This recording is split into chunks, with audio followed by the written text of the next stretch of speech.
let's start off with a quote for today's episode, shall we? I was trying to get a deal done with the Devils, and then Columbus called. Most of the day, I hadn't heard from Columbus, and then all of a sudden, they called at like 4 p.m., and I told my agent, I want to go here to try to get this done. This is a spot I want to be right here. In the words of Mr. Johnny Hockey himself, a.k.a. Johnny Gaudreau. Well, be careful what you wish for, because your ass got beat today. We have a lot to talk about today's episode. Buckle up, everybody.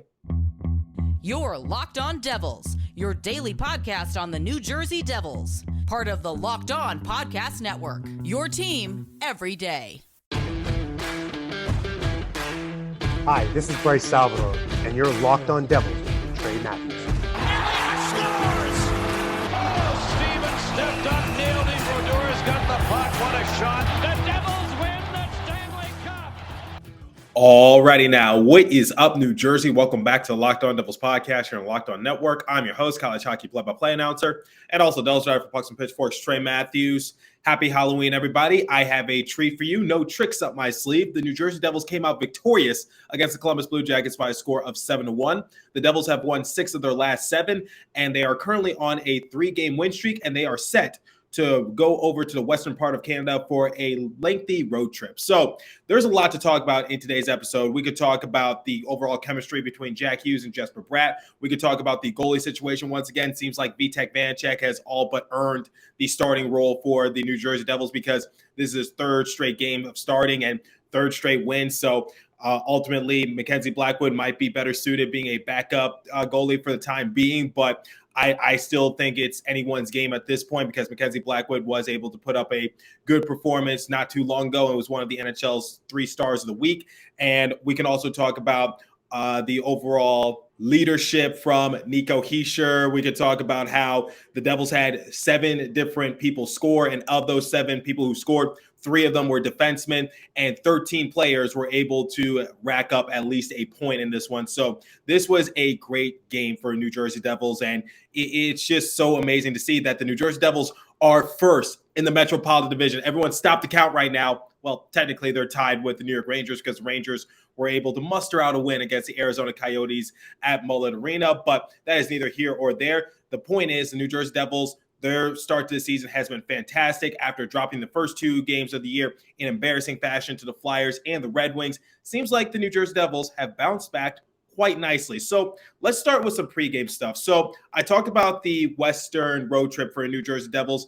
One of the players who will not be making that trip is Andre Palat. So Andre Palat has been sidelined the last 3 games due to a lower body injury. Amanda Stein first reported about it the day after the New Jersey Devils came out on the losing end against the Washington Capitals, said he wasn't practicing. And now today we kind of get more of an in-depth update as in, so he will not travel with the team on the road trip. Like I just said, the plan is for him to stay back, get reevaluated by doctors, and see what the necessary protocol is for him moving forward. So the thing about Andre Palat is that he's arguably one of our, I'd say, more underrated players. Like, he's someone that you don't really circle when you're going into a matchup, but he's someone who is certainly should not be overlooked because we know what he can bring to the table. Because the story that I talk about so far for Andre Palat, my favorite moment, and we have Andre Palat for the next 5 years, so there's going to be a lot of Andre moments. But so far, my first impression of him was like he's a good leader in the locker room.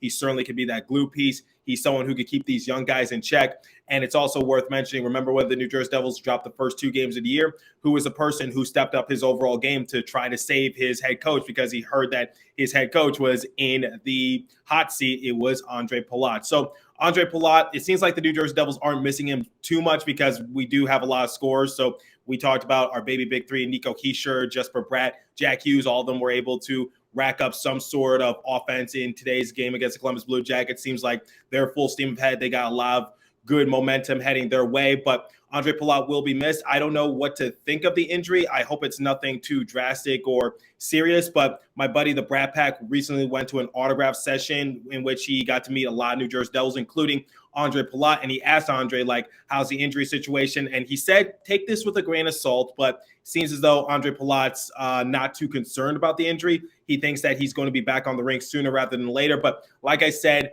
take that with a grain of salt. Not my words. That's the Brat Pack's words, because ultimately, guys, it was a autograph meet and greet. So they're probably just trying to keep the vibes up, and they probably just don't want a lot of negativity their way. And that's probably PR trained by the New Jersey Devils, which is don't reveal too much about injury protocols or injury history, especially with the fan base. So Andre Palat, he's going to be day-to-day for the time being, and we're just going to see how the reevaluation goes. But for right now, the New Jersey Devils brought back Andreas Johnson up from Utica.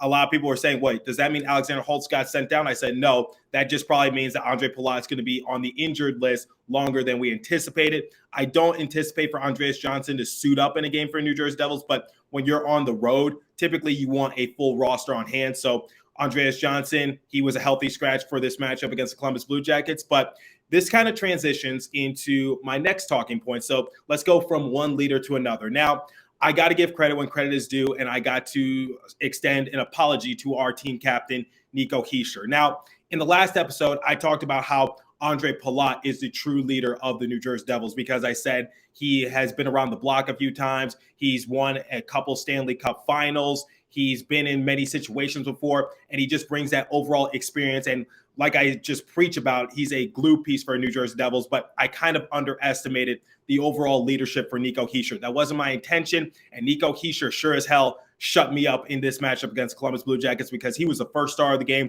And while the game was still going on, while there were still a few minutes left in period number 3, I put out my respective 3 stars of the game, and I said, Nico Hischier, he is my MVP for this matchup, because he set the bar, and the bar just continued to keep on rising as the game progressed. So the one thing I say about the overall leader for New Jersey Devils is that you can have multiple leaders, and no one knows this team better than Nico Hischier. Now, I'm not sure who said this. It's either Wayne Gretzky or another legendary hockey player. The overall saying is, like, you don't go to where the puck currently is at, you go to where it's going to be. And Nico Hischier and a few other players put that quote in perfect alignment, because the New Jersey Devils were just making smart plays out there. Thus, they were able to put their foot on the gas pedal, and they were able to just take it to the throats of the Columbus Blue Jackets. And I said in period number 1, while the game was still going, I said, I anticipate for this game to be guns blazing for New Jersey Devils, like run and gun and continue to do what you did against the Colorado Avalanche, because against a younger, inexperienced team like the Columbus Blue Jackets, I believe they're the second youngest team in the NHL. I don't care that they have Johnny Gaudreau. You're going to tire them out with ease and just make them work. And the New Jersey Devils were able to maintain that offensive pressure, and that's how the Columbus Blue Jackets, they were just a bunch of chickens with their heads cut off, just running around and not knowing what to do. And it's just so sad to see, because Merzlikins, their netminder, he put all the effort that he could potentially put in. Now, I know a lot of people are going to see the scoreboard and say that Merzlikins basically screwed up for the Columbus Blue Jackets. Not entirely the case, because if you look at the shots on goal differential, 53-21 in favor of the New Jersey Devils. So the Devils getting off 53 shots, and Merzlikins letting up 7 goals go past him. I'm sure he would like a few back. I'm sure some were on his defense, whatever the case might be. That's pretty much to be expected. There was no defense in this game for the Columbus Blue Jackets, and they didn't scare the New Jersey Devils at all. But going back to my main talking point about Nico Hischier, he was the one who set the bar, and he was the one who set the pace for New Jersey Devils. So I apologize to Nico Hischier for basically underestimating him as an overall leader. Like I said, no one knows this team better than Nico Hischier. I'll give a few examples momentarily in the episode, but I still stand by what I say, which is Andre Palat is an important voice in the locker room. He is our veteran leader. And it's something that's been missing for New Jersey Devils for a few years. Yes, we had PK Subban and we had people of that caliber, but the one thing I would say is that Andre Palat has been in winning situations before. He's won a few Stanley Cup finals. So I don't take back what I said about Andre Palat being a leader and being an important leader for the New Jersey Devils, but I do regret how I expressed myself, and I had to just give credit when credit is due, and I have to extend my apologies to Nico Hischier. So we'll talk more about the overall game and what I saw from Nico Hischier and a few other notable players as well. But first, I want to bring you guys the first and only live read this morning, and comes from our friends at BetOnline. So BetOnline.net is your number one source for all your betting and football and start of the new basketball season, also the World Series. Go Phillies. Find all the latest player developments, team matchups, news, podcasts, and in-depth analysis on every game. As always, BetOnline remains your continued source for all your sport wagering information. with live betting and up-to-the-minute scores for every sport out there. The fastest, easy way to check in on all your favorite games and events, including MLB, MMA, boxing, and golf. Head to the website today or use your mobile device to learn more about the trends in action. BetOnline, where the game starts. Please remember to gamble responsibly and visit our friends at Locked On Bets for all your betting needs there as well. So let's talk about our great captain. Let's talk about our leader, Nico Hischier, and what I saw in this game. So for the first goal that went to Fabian Zetterlund, yes, Fabian Zetterlund got off a great shot. He's been searching for that, and his celly just showed the true emotion of just saying, finally, I got one to go into the back of the net, because Fabian Zetterlund has always been close. A couple games ago, he just had really bad luck. I believe that was against the Detroit Red Wings, but now he was finally to execute and muster up a goal. But let's talk about the setup by Nico Hischier. So originally, Fabian Zetterlund was looking for the shot. He saw it wasn't there, so he passed it over to Nico Hischier. Hischier took it below the cage into the trapezoid area, and he saw that a lot of people were following him because all the attention is going to be on Nico Hischier because he's one of our star players. But he saw a wide open Fabian Zetterlund, and Zetterlund was able to get a shot off, and it was beautiful, pinpoint located perfectly by the captain, Nico Hischier. So while that goal was great for Fabian Zetterlund, I believe the assist was definitely what took the cake for me. Just Nico Hischier facilitating like that and just passing it over to where his teammate is supposed to be. And it goes back to that quote, what I said about how you don't go to where the puck is, you go to where it's supposed to be. And the same can be said for your teammates. You don't pass it to your teammate per se, you pass it to where your teammate is supposed to be. That's why you practice this. And Nico Hischier, he passed it to where Fabian Zetterlund was supposed to be, and it panned out beautifully. And at that moment, I just knew that the New Jersey Devils were going to win this game, because prior to that, once again, the New Jersey Devils had all the pressure on the Columbus Blue Jackets. Unfortunately, they just had a lot of bad luck. Tweeted out early on in the game saying that Merzlikins just looked like a Vezina caliber goalie, and now the scoreboard definitely does not do him justice. So Merzlikins was actually very good in the beginning of the game for the Columbus Blue Jackets, and as the game progressed, poor old Elvis, he got hurt at one point. Trainers had to check up on him.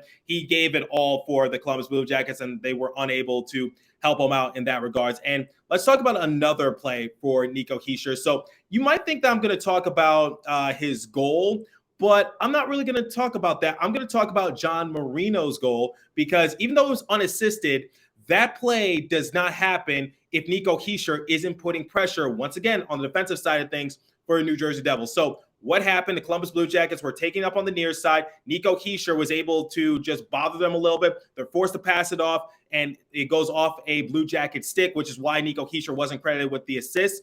But John Marino was basically tracking it, and he was able to swipe the puck away, and he was able to get a clean goal off, and it went right past Merzlikins once again. So even though that goal by Marino was unassisted, and great job by John Marino for scoring, that play does not happen without Nico Hischier being a pest in the defensive side of things for the New Jersey Devils. And if Nico Hischier actually keeps up this style of play going, playing two ways, so he was able to score, he was able to get an assist, he was able to inadvertently assist on one of his teammates' goals, he was also able to play great defense, like I just mentioned, he can quite honestly put his name into the running for the Selke Award. It's something that I've been preaching about for a long time on this show, but Nico Hischier was creating opportunities for his teammates. And like I said, I can't reiterate this enough. I know a lot of people are going to force me to eat my words, and I'll admit when I'm wrong. I have to give more credit when credit is due to our captain, Nico Hischier, because he certainly was the MVP in my eyes in this game for the Devils. Now, speaking of defense, let's talk about the three defensemen who scored for the New Jersey Devils. So Ryan Graves was able to get a goal. We talked about in the last episode how he was basically yearning to get a goal against the Colorado Avalanche, his former team, and he was finally able to find the back of the net for this one. Ryan Graves continues to play aggressively, and who got the assist? Jesper Bratt and also Jack Hughes. There was some confusion because originally they said it was John Marino and then Jack Hughes. Then they later changed it to Jesper Bratt and John Marino, but ultimately Jack Hughes and Jesper Bratt were the final people to be credited with the assist on Ryan Graves' goal. But by the way, Jesper Bratt can breathe a sigh of relief, even though he ended up getting a goal later on in the game, because we were all just hoping that Bratt was able to get some sort of point in this one, whether it was a goal or assist, because he is one game away from tying the record in the Devils organization for a point streak to start a season. So to tie the record is 10, to break it is 11, and it seems like Jesper Bratt is well on pace to do so. He looks great so far. He bet on himself during the course of the offseason, and it's panning out really beautifully for him so far. Hopefully that doesn't jinx anything. Jack Hughes seems to have come back into full fruition because it seems like he's cleaning up his game a little bit. So one of the things I like about Jack Hughes is that he has a lot of skill. He has a lot of talent, but it would just be a little bit better if he just expands on his hockey IQ a little bit more. Like, play as a quarterback. So read the game. Just be smart about it, because he's still young. He's still a kid. That's why I sometimes called him the kid last year. He has a lot of skill. He has a lot of talent. But once he matures a little bit more, similar to what Nico Hischier is doing, or similar to what we saw from Dougie Hamilton during power play situations, Jack Hughes is going to read the game from a new angle, and he's going to say, okay, here's how I use my skill to expose the opponent. Because I think early on, Jack Hughes, similar to his team, he was playing with a lot of uncontrolled energy, and it seems as though he's controlling it as the games progress. That's to be expected, but I anticipate for Jack Hughes to take it another step. But digressing a little bit, we're still talking about the defensemen. So Ryan Graves was able to get a goal in this game. John Marino, like we talked about, was able to just swipe the puck away, get a goal. John Marino is a smart hockey player. And just a reminder, we traded away Ty Smith for the services of John Marino. Like, that is a steal for Tom Fitzgerald, and it's paying out beautifully for him. So Tom Fitzgerald, for getting Ryan Graves, John Marino, very smart hockey players at a very cheap penny and a cheap price, taking advantage of some teams, he needs to take a bow, because he got players that were under the radar. Same with Jonas Siegenthaler a couple years ago too. Just players falling under the radar, players that just aren't being utilized on their teams. Basically taking a Moneyball, if you would, kind of approach to it. I don't know if any of you have seen the movie Moneyball starring Brad Pitt, but basically just finding a lot of misfits out there and just utilizing the skill that they do have from a team that desperately needs your skill in order to be successful. And now, speaking of Jonas Siegenthaler, he also made a very smart move on the power play. So the puck got loose towards the left side of Merzlikins during a power play situation, and Jonas Siegenthaler was thinking a couple steps ahead, because once again, he went to where the puck was going to be. He saw that the puck was loose. He saw that teams were just trying to bat it in, whether it was the New Jersey Devils trying to bat it behind Merzlikins, or the Columbus Blue Jackets trying to blast it down to the other side of the rink. He just saw the play, and he was like, okay, maybe I should just creep on in just a little bit more. And he was able to expose Merzlikins on a weak side, and he got the goal right there. So it's worth mentioning that Jonas Siegenthaler, I don't believe he got his first goal of the season until a little more than halfway done last year. So the fact that he's got it early on in this year, I said one of the goals for Jonas Siegenthaler is that I want to see him develop a little bit more of an offensive game just so he could be more effective. Now, I'm not saying I'm expecting like 15 or 20 goals from him. I'm not trying to be unrealistic here. Could happen, but I don't think it's going to happen. But the one thing I want to see out of Jonas Siegenthaler is something similar to what Ryan Graves did last year. Like, can you give me anywhere from maybe 5 to 10 goals just so you're a little more useful out there? Jonas Siegenthaler is great and all, but that's just my overall goal, and I think that can pan out really well for him. Same with John Marino. John Marino able to get his first of the year. They're great on the defensive side of things, and they're very smart hockey players. But the one thing I just want to see out of them is maybe just develop more of an offensive game just so they could take their games to the next level. But that's just me, and they made a couple smart hockey moves this game. That's the story of the game. I can't preach that enough.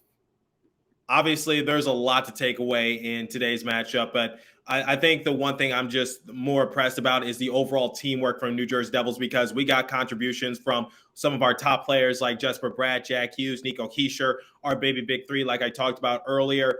Jesper Bratt, I just want to give credit where credit is due. That goal, which gave him his 4th of the season and made it a 6-1 game, that assist from Hughes was beautiful. That quick shot from Jesper Bratt right there, that was just poetry in motion. Chef's kiss right there. That was amazing. Or we could talk about the BMW line, because Miles Wood was able to get his 2nd of the year. And who got the assist? Bastian and McLeod. So McLeod gets his 3rd assist, and Bastian gets his 1st assist of the season. Bastian was definitely yearning for a goal as well. At some point, he was just trying to jab it on in when Merzlikins had possession of it, which received some of the not so favorable reception from the Columbus Blue Jackets, and rightfully so. You can't touch the goalie, but there's just a lot to take away from today's game, and it was great to see. this was beautiful. And also, I saved the best for last, Johnny Gaudreau.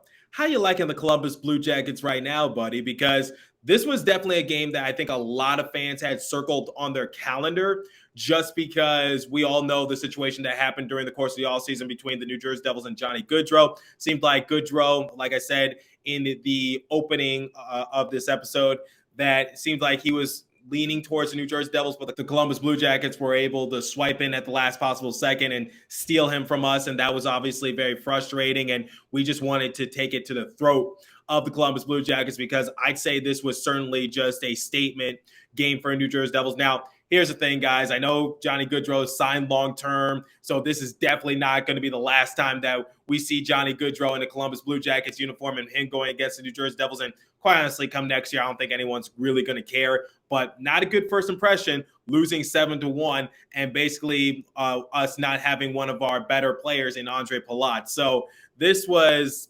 definitely amazing. Now, before anyone comes at me, yes, Andre Palat is one of our best players. I didn't say he's the best. I said he's one of. So I didn't say like he's number one. I said he could be anywhere from 5 to 10, and you can't deny that. Andre Palat is one of our better players. That's why we signed him to a long-term deal, 5 years, okay? So please don't tweet at me. Please don't comment at me. I said one of, not the best. Now, digressing a little bit. Not a good first impression for Johnny Gaudreau, who did nothing, and he got booed in this game. And John Marino was able to score, and the New Jersey Devils Twitter page, for the savages they are, because we saw what they had to say to Andrew Berkshire during the course of him just saying like, oh, yeah, Marty Brodeur is not even a top 5 goalie. But digressing a little bit, they are savages, and they said Johnny Hockey when John Marino scored.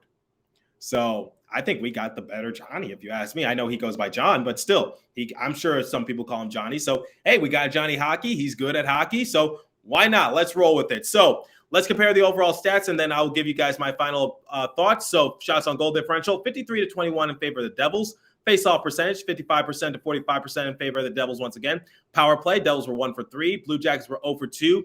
Great job by the New Jersey Devils for limiting the amount of penalties they received, because in the last episode I said despite them shutting down the Avalanche in their overall power play situation, and the Avalanche being one of the better power plays out there in the NHL, that's still not something you want to do. That you don't want to play devil's advocate. I know they're called the New Jersey Devils for a reason, but I don't think that's for that specific reason. So congratulations for just limiting the damage in that sort of aspect, because they didn't get their first penalty until I think midway through the second period, if my memory serves me well. Hits 27-13 in favor of the Blue Jackets. Blocks 21-12 in favor of the Blue Jackets. It's pretty easy to block a lot of shots when the team just gets like 53 shots on goal, or just is like shooting willy-nilly, or even if it doesn't reach the goalie, it's just like getting redirected. So I think we all know the reason for that, just because the Devils sustained more offensive pressure. Giveaways, Blue Jackets led in that department 4-2. So if I had to rate this game for the New Jersey Devils, I know a lot of people might come at me for just being this easy, but I'm going to say A+, because they played collectively once again as a team. This was one of the more exciting games so far. It seems like the New Jersey Devils have just stepped up their game after game after game. We don't know what to expect, but since the Vancouver Canucks are 6th in the Pacific Division, don't want to jinx anything, but maybe that could be another win that we chalk up. Not trying to say it's a gimme win, because the Vancouver Canucks could give us a run for our money and we don't expect it, but I just want to say that I'm very confident going into the game against the Vancouver Canucks. So let me know what you guys think about the New Jersey Devils. Like I said, there was a lot to talk about in today's episode. We could talk about the contract situation for Jesper Bratt. We could talk about Alexander Holtz once again being healthy scratch for the Devils and how I feel they should approach about that. But there's just not enough minutes in this episode to do so. This was a great game for the New Jersey Devils. Once again, coming out with the win, 7-1, first in the Metropolitan Division. I don't care that they're tied with the Rangers. They got their first place position first. So let me know what you guys think. If you're watching on YouTube, leave a comment down below. If you're listening on podcast streaming service, hit me up on my personal Twitter page at TreyMatt4 or the show's Twitter page at Locked On Devils. As for today's episode, that's all the time I have for you. So continue to stay safe. Have a wonderful day, New Jersey. Go Devils. I'll catch you guys in the next episode. Thanks for listening once again.